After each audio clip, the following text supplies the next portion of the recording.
to another episode of Moto Turd Adventures. But before we begin, like, subscribe, and press the notification bell.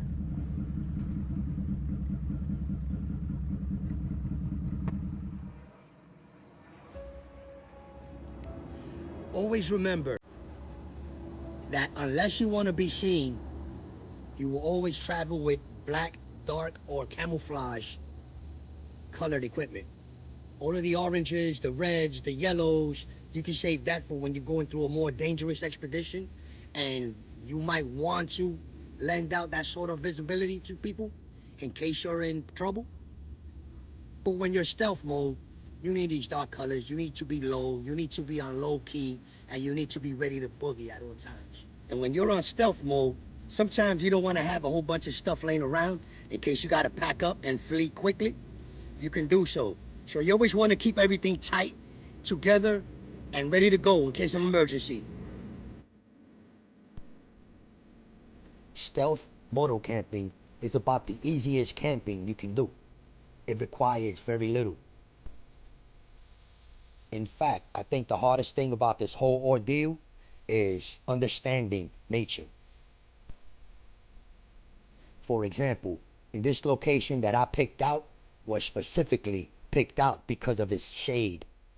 Not only its shade, but the amount of sunlight that is let through in the area, that from far, it is totally camouflaged. Knowing how the sun moves across the sky will give you a big advantage on where to pick your camping area. A motorcycle in the area would only attract attention, so it is important to stealth your motorcycle as well. Putting leaves over chrome and shiny areas would avoid glare from afar. It helps in stealthing down its size and its shape. And speaking of size and shape, this setup here is not only for stealth camping, but can also be used for hunting or photography. It has been strategically placed to avoid wind and avoid being spotted.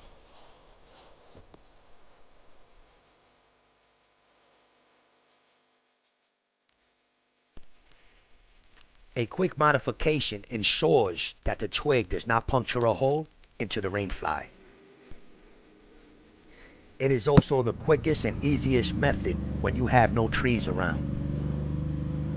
I wanted to see exactly how much wind that rainfly can take, so I rode over to the shore.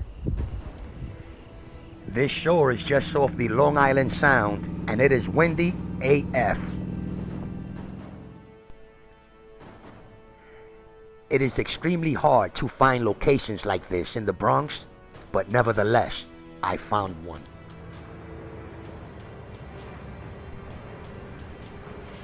A beautiful, serene area that's a bit too good to be true, as you can hear the airplanes every 45 seconds in midair.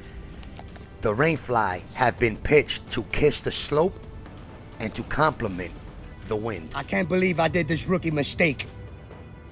I stealthed my motorcycle in a patch of poison ivy. Yes, ladies and gentlemen, my bike is sitting in a patch of poison ivy.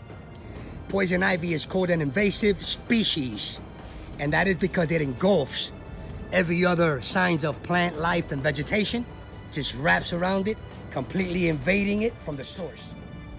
I believe I mentioned that the location should always be scouted first for signs of animal poop or worse, poison ivy.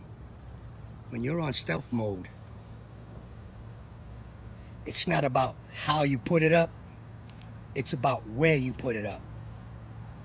The whole purpose is to remain quiet, unseen, unheard.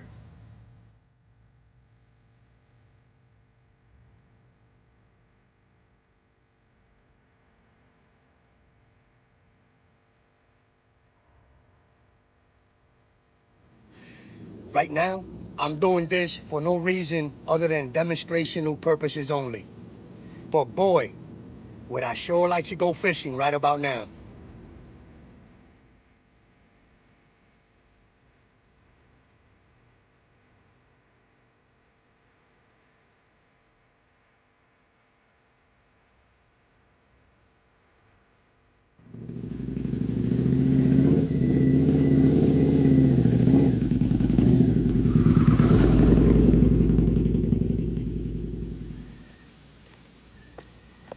Listen, just to be transparent with you guys, right?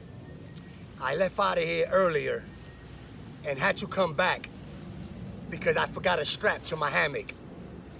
The reason I left out of here so fast and forgot about the hammock strap was that my bike was literally inside of a patch of poison ivy. I had to go home real quick as I start feeling an itch on my arm. I don't know if you guys can see it. Right there. Okay? And being that I'm experiencing this is where it stood. Because I understood how poison ivy works. Poison ivy has a residue, like an oil, that transfers upon scratching. I scratch here, and that's how I spread it. So being that I saw when I first made the contact with the poison ivy, I rushed home immediately. Not only was there water here, and I was able to put sand on my wound just to absorb some of the oil, and then I had some water and I scrubbed it. And I made sure I didn't touch any other body part. So I went home, immediately showered, changed, and took the clothes that I had and put them in a black garbage bag. All right, so just to be transparent with you guys got full disclosure. I kind of effed up, but I knew the situation and I caught it early. Just when you try to convince yourself that you're in another place besides the Bronx, reality always sets in. Somehow, some way, you will be reminded of exactly where you are.